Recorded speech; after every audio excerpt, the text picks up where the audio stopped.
many books seem to have quite a lot of moral certainty about them. And the feelings that I was feeling were more about uncertainty and chaos and mess and conflict and inner contradiction. And I just wanted to write through that. I wanted a book that was messy. I wanted a book that was honest and vulnerable. And so that's what I set out to write. My name is Bethany Saltman, and I am an author and a best-selling book coach. And I'm Fran Hauser. I'm an author, a keynote speaker, and a publishing strategist. These How I Did It conversations will inspire listeners to claim their own authority mindset and turn the story they can't stop telling into a book the world needs to read. This is Bookbound, the podcast, created in partnership with Share Your Genius. Welcome to the show, everyone. I'm so excited to introduce you to our guest, Ruth Whippman. Ruth is an author, essayist, and cultural critic from London, living in the United States. A former BBC documentary director and producer, her writing has appeared in the New York Times, The Guardian, and Time magazine. We're talking to Ruth today about her second book, Boy Mom, Reimagining Boyhood in the Age of Impossible Masculinity. Ruth talks with us about her storytelling and writing process, which is heavily inspired by her time working on documentaries. She also shares the very iterative process of coming up with the title and subtitle and why she opted to go with clear over clever. I also loved hearing about the single most important part of her platform, which may come as a surprise to some of you. It was such an interesting conversation. You're really in for a treat. Hey, Ruth, thank you so much for joining us. Thanks so much for having me on the podcast. We're super excited to dive into you and your Bookbound journey. So we're going to start with something that you talk about explicitly, write about explicitly in the book at the beginning, that this was a book that you wanted to read, and so you decided you needed to write it. This is something a lot of writers talk about, but we'd love it if you could kind of slow that process down for us a little bit, because as writers, we often are seeing our lives through the lens of like, oh, that could be a book, that could be a book. If you slowed it down a little bit, talk us through that process and how you finally figured out, like, actually, this really is a book.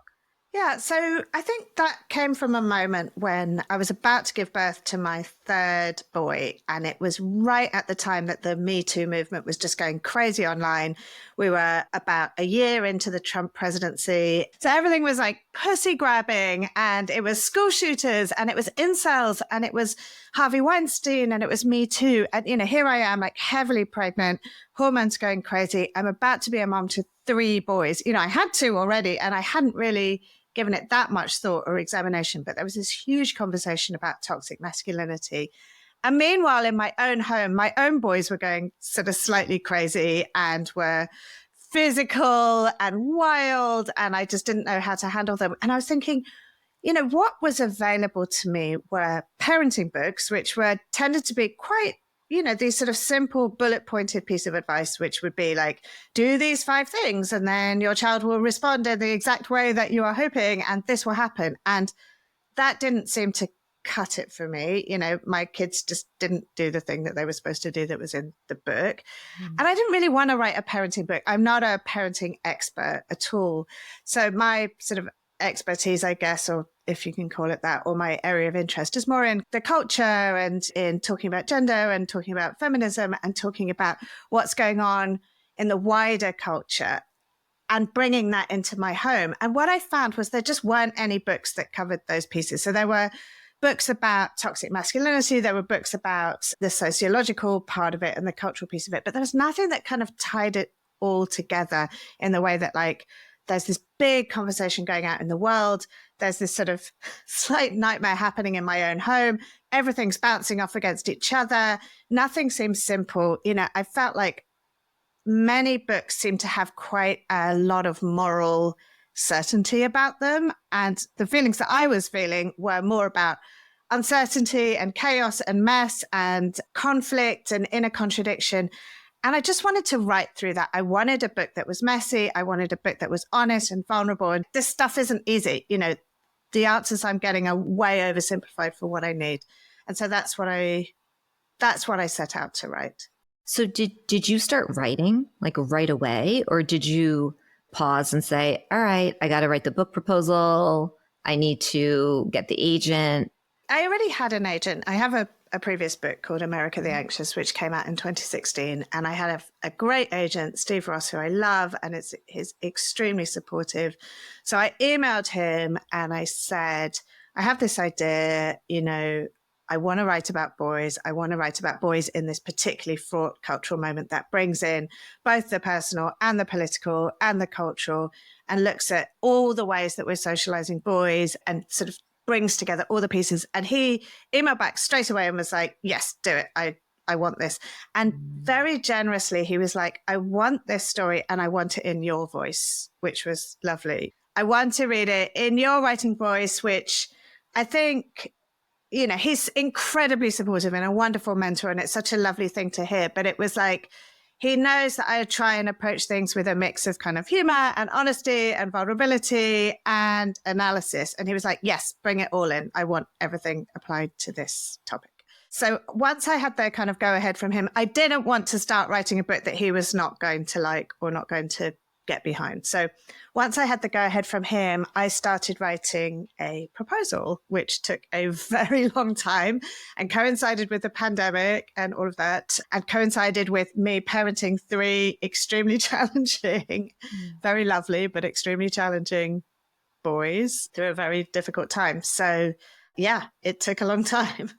And how involved was Steve, in the proposal process? So Steve, he doesn't get super involved in the like line by line stuff at all. I'm sure your listeners know how a book proposal is constructed, but basically it's sort of a few main sections. So there's like an overview section, which is like what this book is about, what the big idea is, why it's needed. And then there's like usually a sample chapter or 2. I just did one for this proposal. And then there's some sort of marketing type information. And so each chunk I sent him, and he made very light comments, very, very light edits like, oh, I'd, like to hear a little bit more on this point, or perhaps you could include X or whatever. But it was pretty light edits. He will, if I need him to, or if I want him to get really involved in the nitty gritty, then he's very willing to, and he's got a good editorial eye. But luckily, I think we were on the same page. And so, I sent it to him chunk by chunk. Amazing. And so how long did it actually take, soup to nuts? So the proposal, I literally opened a Word document. I would say it was the summer of 2019. Okay. And then I sold the proposal in May of 2021. So 2 years, just under 2 years. But, that coincided with homeschooling and the pandemic. So it wasn't like I was doing this full time for 2 years. But yeah, it took a long time. Well, most of us don't have the luxury of working on a proposal full time. Like I don't anybody who does that. Who can do that, right? Exactly. Yeah. So 2 years is about right. I'm really glad you shared that for our listeners who are feeling like they've been working on it for 3 months and it's not done. Yeah, right. I know, 3 months. It was like, I think at 3 months, it was just this kind of pile of notes that even I couldn't really understand. And I'd read back and I'd be like, what on earth was I thinking? And it'd be these like fragments of sentences, and it would be like, boys, important, yes, now, do this. And, I'd be like, what? What does that mean? What was the response from publishers? Like, did they get it right away? Did they get the idea? Yes. So I think everybody got it. So my last book was really a book that was hard to articulate. There were a lot of different things going on in the idea. It was about happiness and anxiety, and it was about being a British woman moving to America. And it just had too many kind of things in it to be able to say it in a couple of sentences. This book, you know what it is. You know who it's for. You know who wants to buy it. It's very clear. And that was always the case. And it's something that I felt like I really benefited from, which was great. So selling a proposal is extremely nerve-wracking. We got a lot of like, great, love it, just going to send it to my boss or my editor or this and that. There were a few that were like, we already have something like this in the mix, or some which were like, we tried a book like this, but it didn't really work in the market. But they were often not really, they would say a book like this, but it wouldn't really be a book like that. It would be one of the pieces, a parenting book about raising boys, or a book about teaching kids about consent, or those kinds of things. And we got some no's, some rejections, and then some interest and some sort of faffing around. And then Harmony, who were the publishers who eventually bought it, made a preempt, which was really great. And my agent, who knew the kind of head of that label pretty well, he used to work in publishing, so they were former colleagues. And he was like, I think this is a really great fit for you. I think you should accept it. So I did. Can you explain to our listeners what a preempt is?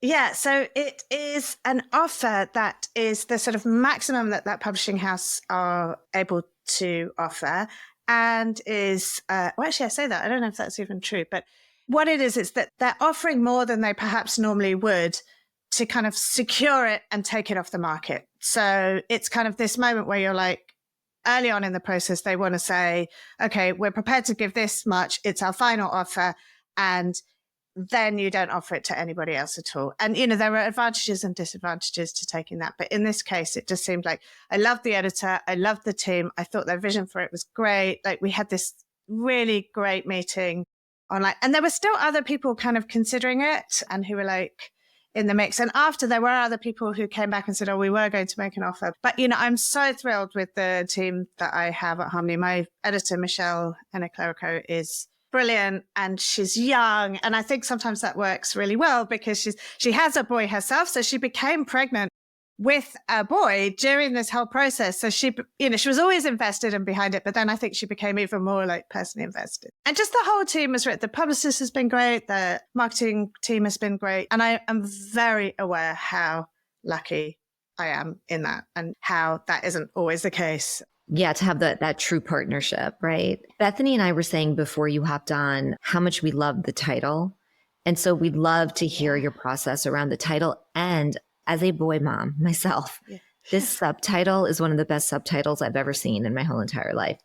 So the subtitle is Reimagining Boyhood in the Age of Impossible Masculinity. It's like this visceral, it's like she gets me. Like, it's exactly what I'm going through because, like you, Ruth, I'm a feminist and my books are all about women's leadership. And I've always struggled with, okay, but I have these boys at home and am I doing right by them? And it's such a conflicted space. I'm really grateful that you said that. So just to talk about the subtitle first. So obviously, as you can imagine, we went through a million iterations of every single thing. You can tell us some of the iterations. We would love that. Maybe I should just talk you through the whole thing from the actual title. And okay, so this book was sold under the title. So the proposal was not Boy Mom at all. It was called Raising the Patriarchy. And it was supposed to be this clever play on words where it was raising with a R-A-Z-I-N-G as in crushing, and also raising as in raising boys, A-I-S-I-N-G. And so it was raising crossed out and then the other type of raising written in. And I think it was clever, but it was just it's too much to ask of people when they're browsing a bookstore and they're just what, and then it took me having these really awkward conversations being no, raising, people would be oh God, so pretty early on in the title process, my editor was just this isn't going to work. And I had some sadness about that. I was but my clever title that I came up with, and she was no, nobody likes it, deal with it. And then it went through 50 iterations of it was going to be the new boyhood at one point, or it was going to be modern boyhood, or, all these quite stodgy kind of titles. And I remember once actually I had this funny moment where I sent we had a list of four or five titles, and I was sending them out to a mom's group of a few moms that I knew and friends of friends. And I was which one of these do you like? And one of them was the title, It's a Boy, as in, it's a boy. And I kind of liked it too. But the way I'd written it out on the text message, I had written, It's a Boy. And then I'd written colon and parenthesis, and then some other piece of information that I was going to think. What they had read it as was It's a Boy, sad face.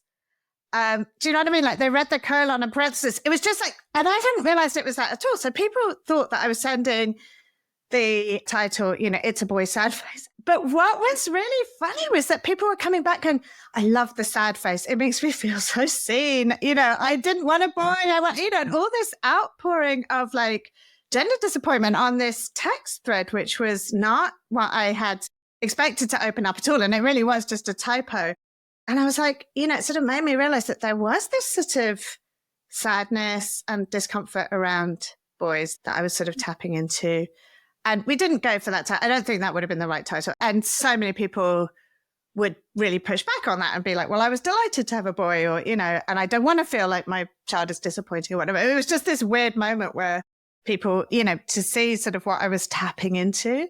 So we were going over and over and over, and we wanted something that like conveyed that this was from a mom's point of view, that isn't just a parenting book, that it had a memoir aspect, but it was like, had some thinking in it. And it was actually in the middle of the night that the Boy Mom title came to me, and I was like, oh, why don't we just call it Boy Mom? Because it evokes such strong feelings in people. There's a reason why that hashtag has gone viral. I think it speaks to something like very primal in us, this idea of mom and boy. And, it goes back to Oedipus, and it goes back to Greek tragedy. It's about conflict. It's about love. It's about pain. It's about loss, and it's almost got this whole story arc just inside that one hashtag. And I think that's why it's so compelling to people on TikTok in the same way. And actually at that point, it hadn't gone viral in quite the same way that it has subsequently. And I think I've benefited from that. But at the time, it was just like, oh yeah. And so I said it to the publishers. I was like, what about Boy Mom? And they were like, yes, we love it. Great. And in a way, it was a risk because it does sort of cut your audience down to a specific demographic. But actually what's been so weird, I worried that it would mean that like men wouldn't read it or non-parents wouldn't read it. But I think the Boy Mom title works well because it's very clear. It's very zeitgeisty. We always say that clear over clever, right? Clear over clever. So true. It's clear over cute, clear over, and I think it is kind of cute in a way, but it is like, we know what it is. It's not trying to be cute, and it's more clear than it is cute. Right. I think that's so true. And I think that's such a like a great title is so important, as you know, obviously. And just, I think this one, the title, I think was probably like a really big piece of why it got the kind of level of interest that it has had. But then the subtitle, Reimagining Boyhood in the Age of Impossible Masculinity. So my friend, Alyssa Strauss, who's a great author, she came up with the idea of impossible masculinity because we were playing around with like toxic masculinity or this masculinity. And it's like, it's off-putting to people, I think. People are like, well, my son's not toxic. It sort of evokes this conversation, and it sort of feels like the language of the left, and, which is fine. But it's also, people have so many feelings about words and tribal feelings about which word belongs to which group and who can read what. And she was like, impossible masculinity, because it's impossible from all sides. It's like impossible for the boys trying to be this tough, invulnerable, stoic, it's impossible on that side. But then it's impossible in the sense of like growing up in this shadow of this conversation about Me Too and toxic masculinity, and nothing they do is right. And, it's impossible for moms to navigate who are feminists. I think it just captured a lot of different things. Hey, Bookbound ones, if you're loving this interview as much as we are, we think you'll want to join us for this very special, first of its kind, Read Like a Writer book club. What the heck is a Read Like a Writer book club? I'm so glad you asked. This idea came to us after working with so many aspiring authors who are still reading books like a reader, liking this, not liking that, instead of studying successful books for lessons in how to weave their own stories into clear structures or develop frameworks that really change people's lives. And we thought, hey, why leave so much learning on the table? Then we realized that we have this incredible archive of author interviews. Yes, this very podcast. And so we put it all together and said, hey, let's host a Read Like a Writer book club. This is how it works. For the low price of $175, we'll meet once a month over Zoom for 7 months. Our meetings will take place on Wednesdays at noon Eastern Time. We'll give you a list of books, related podcast episodes to review, and a simple reading guide.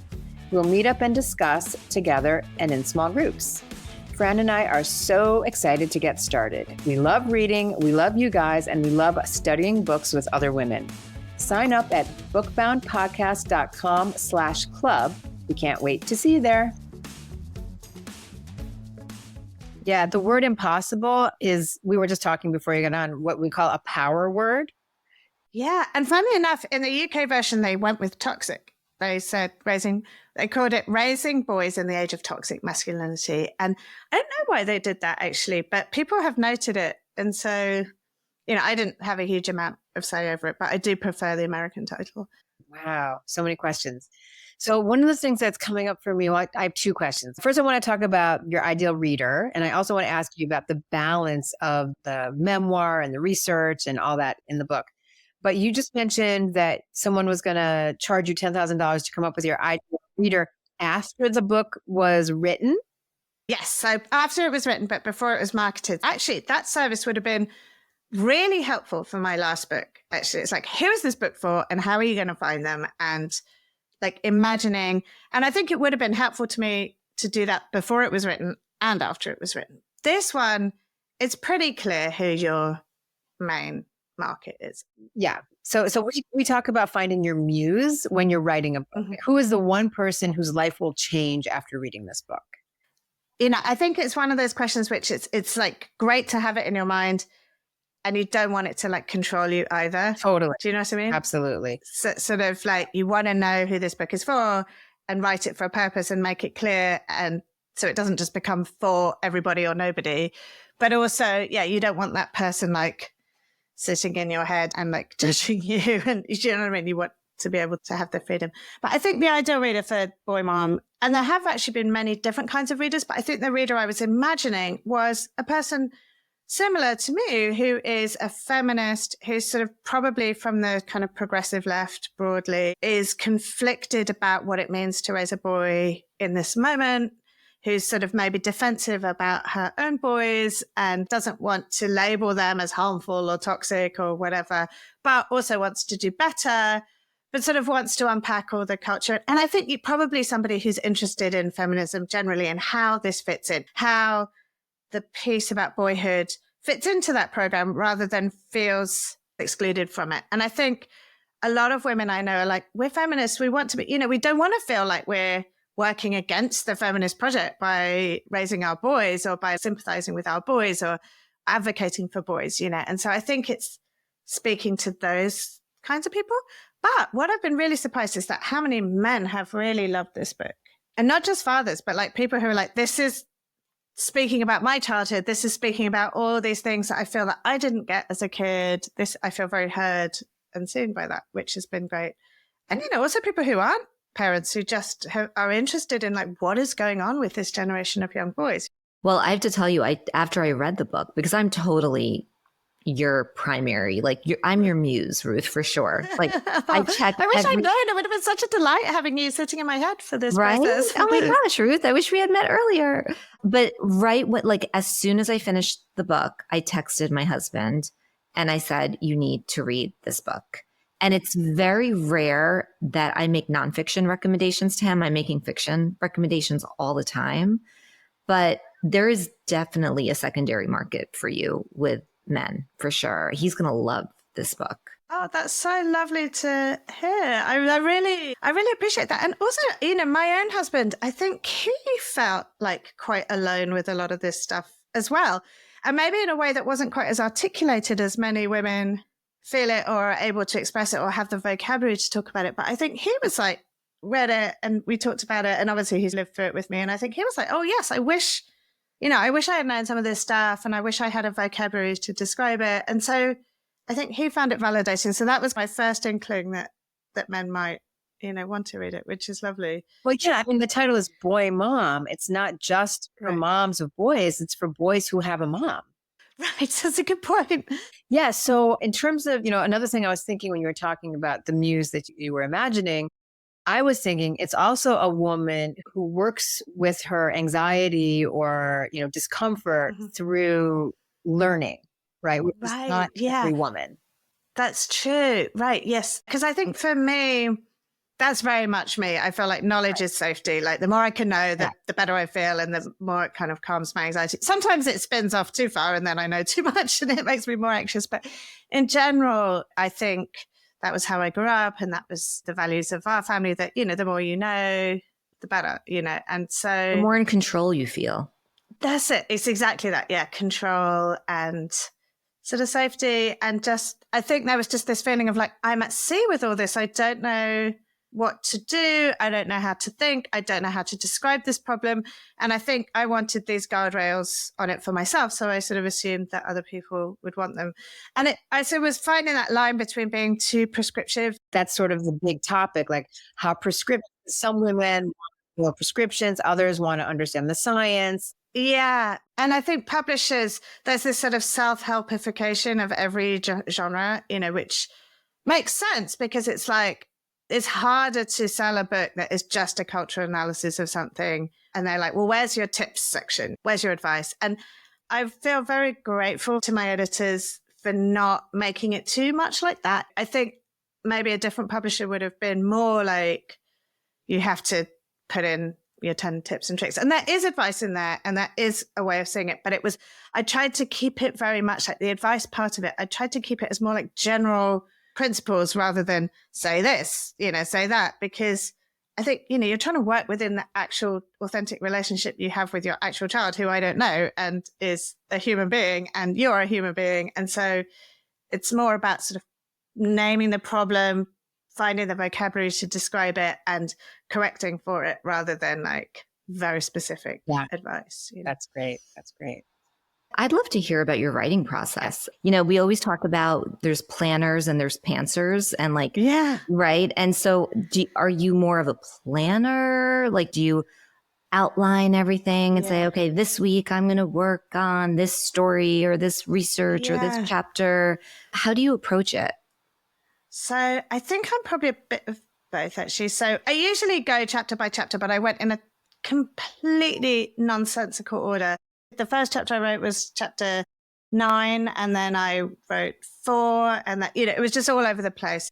But within each chapter, what I usually do is like have a week or two of just like utter, just dumping every possible thought with no self-censoring. So I just like dump down every single thing, however dumb. So it's sort of the equivalent of the like no bad ideas in a brainstorm thing, where I really try not to like second guess myself or be mean to myself. I think there is a place for being hard on yourself, or for me there is, but this isn't it. So I just like dump down everything. And then I usually do a post-it session. So I found this brilliant researcher, sort of editor person that I work with, and she used to help me post-it these ideas. By post-it, I mean like we'd write each like key idea on a post-it, and like some of them would be sort of like sub-ideas that were under another heading. And then we would just like lay them all out on the floor and make them move and what's the storyline. And I probably would do that like 2 or 3 times during the process of writing a chapter, because it's hard. And I would have different colors. So one color for like memoir pieces, one color for like interviews with boys. So you could sort of see it visually, like what you have a lot of, and one color for experts and one color for just analysis. It's so cool. That's like your editorial. That's your editorial mix right there. Yeah. And I think there's software that, like Scrivener, people use to do that same thing. For me, I prefer to just do it the old school way. I used to work in TV documentaries, and that was what we used to do. So it came really naturally to me to do it that way, to do that kind of storytelling. And then you find connections between things that you didn't think. So this one interview that you had, say, with this boy, which you think is about this one point, actually like, oh, but he said all this stuff about this other thing that was, and then he goes into a different chapter, or he goes into a different section of that chapter, or, so there was a lot of shuffling around. So I would do that. And then I would take that document with all the like dumping down of all the notes and all the everything, and I would try and just move the blocks into the same blocks as the post-it outline. So just like literally just cut. And some of them at this point, you're like, okay, that can go. This like 19th century poem that was about, whatever, that is like, okay, bye-bye. But then I would just move the blocks around, and then I would just start writing it. But I'm very haphazard, I often just like write a bit in the middle that feels compelling and then go back to the beginning. But I do have that outline that I'm kind of working towards, I guess. So a bit of both. That's so cool. That's never come up before. The post-it process has not come up before in any of our interviews. So I love that. And I love doing it with somebody else. Like, so Bonnie, who is brilliant. And anybody listening to this, Bonnie Alexander, hire her. She's a genius. She would help me think it through. So, and that process of like talking about it, we are just like talk through an idea, and then you realize that some of them just kind of crumble into dust. You're like, when you're really like, is it this? And then you think this is this really robust analysis, and then it just kind of isn't, or like, and she would really push back in a good way, in a very encouraging, very supportive, but be like, yeah, this isn't cutting it for me, or this is boring, or this is like whatever. So we would like really thrash it out. And I love that because I come from this documentary background. I'm used to working in teams. So I like a team, I like a process. Yeah. Can we talk a little bit about the author platform, which is like such a huge barrier for people? It's so scary. It's such a struggle. They're like, I'm not even going to bother putting a book proposal together because I don't have a big enough platform. Like, tell us a little bit about like your platform, how you think about it. Are there certain parts of it that you really lean into? So when I sold this book, I would not talk about myself as someone with a huge or even really a substantial platform at all. I had zero platform when my first book came out. I mean, really. So when Boy Mom came out, I probably had like 1,000 followers on Instagram and maybe 3,000 on Twitter, but I didn't really use Twitter at all. And I just started a Substack. I started a Substack 3 or 4 months before the book came out, which I think is great. I love Substack. I love you on Substack. I love the title of your Substack. Can you tell everybody? Yes, my Substack is called I Blame Society, which is just this kind of ridiculous, like tongue in cheek. But thank you. I appreciate that. And, I use it to write about, at the moment, I'm writing a lot of stuff about boys and boyhood, but, in the future and in the past, I'll write about other things as well. And, to keep that. And I think Substack is this great way that you can just publish your writing whenever you want. You can make it long, you can make it short, you can make it polished, you can make it haphazard, you can communicate with people, you can use it more like a social network or more like a publishing platform. There's so many ways and you can get paid for it. So I started that sort of 3 or 4 months before the book came out. And I was really ambivalent about it. I was like, oh God, another thing, there are so many ways to like not make money as a writer. And I was like, oh God, is this just another one that I'm setting myself up to do? But I did it and I'm really glad that I have. And actually people have responded really well, which has been great.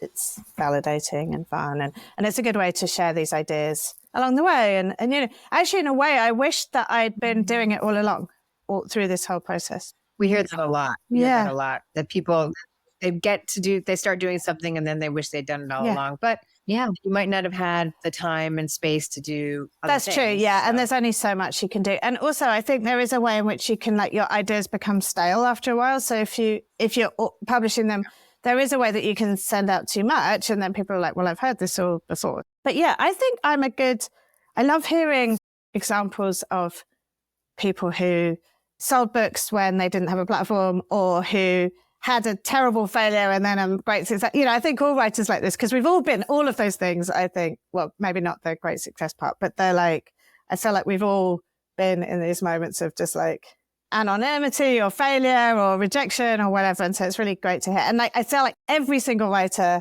has these stories, and it's great to share them. But yes, I did not have a big platform. And one of the things I know you guys talk about a lot, which I love, is this thing about owning your expertise. It's like, I felt confident to write this book. I was never pretending to be some kind of like parenting expert or psychologist or boyhood, masculinity scholar or anything. I authentically am this mom going through this messy situation and I am authentically writing about it. And there are many other people who are in that situation, but, I felt like I can own this, I can step into this, whatever I am pretending to be or saying, whatever my like public facing identity is with this is also real. This is who I am. I'm not trying to be something I'm not. And so I think that was a part of it. It's brilliant because it's not a crowded space, like this Boy Mom, like you can own this space. You do. Yeah, that's lovely to hear. And I think that was part of the lack of, the feeling, which was just like, I'm at sea with this and I can't find the thing I want to read. And so I'm sure everybody else is, or not everybody, but other people are feeling this. Yeah, absolutely. As we're wrapping up, I'm curious, now that you have like all this hindsight, is there anything that you would do differently, like with this whole entire process around this book? I think start the Substack earlier is a big one. I got really into the sort of platform building stuff at the end. And I've seen part of that is like, I've got a book out in the world so people, and it's been really well covered. So I'm getting more Instagram followers. I'm getting more, but I wish I'd sort of done more of that along the way. But also I don't want to beat myself up about it either because there really is only so much you can do. But no, I don't think there's anything major that, yeah, I think it's more platform stuff that I probably would have. It's just about that incremental. If you're building it over 3 years as opposed to over 3 months, then obviously it's going to be. Yeah. And it's like, it really is this incremental process where you just do a little bit and a little bit and a little bit, and some things work and some things don't. There's no sort of great mystery to it. And then certain things will like give you a big boost. Like if you know, whenever I published an article in the Times, you know, something has gone viral, then you get a big jump up. But like really it is just these little steps. Yeah, step by step. Well, thank you so, so much, Ruth. So where can people, what's the best way? Is it Substack in terms of people just staying connected with you? My Substack is called I Blame Society, and you can just find it by searching my name, Ruth Whippman, with 2 T's in it.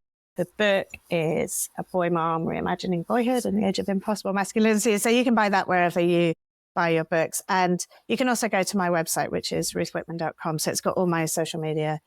I'm more active on Instagram at the moment than any other social media. So find me there, come say hi, message me, tell me what you think, any of it. I love hearing from people. Amazing. Thank you so much. No, it's been such a joy. It's great talking to you. Thank you again. Thank you for joining us on Bookbound. If you like what you heard, please subscribe and rate and review us on your favorite podcast listening platform. Please visit us at bookboundpodcast.com for more on us and how we work with authors.